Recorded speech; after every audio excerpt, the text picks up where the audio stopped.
this is our tofu. I tried spices or lamas sa Bisaya pa. Tomato. Masarap ang chicken curry pag may tomato that rice, lalo na pag kompleto ang avocado niya.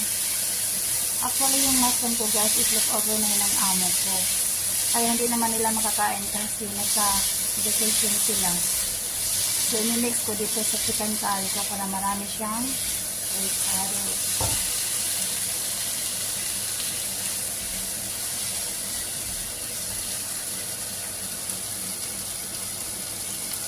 Guys, I add the chicken.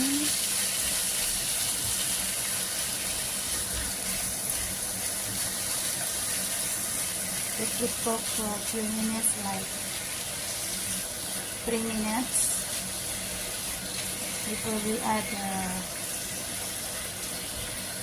potato. I'm gonna add the potato.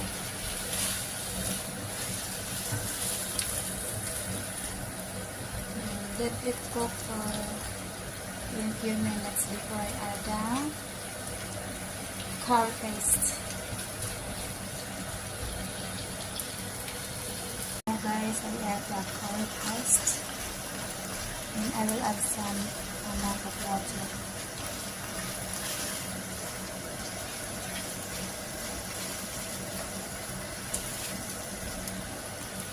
So, finished product na guys. So, this is Thailand recipe curry style. So, ang kulang nito guys is carrots lang para colorful siya. Kalimutan ko maglagay ng carrots kasi ang dami na kasing ricado. May mushroom, bagu beans, peas, potato, then fish cake. Ang dami na. So, okay na yan.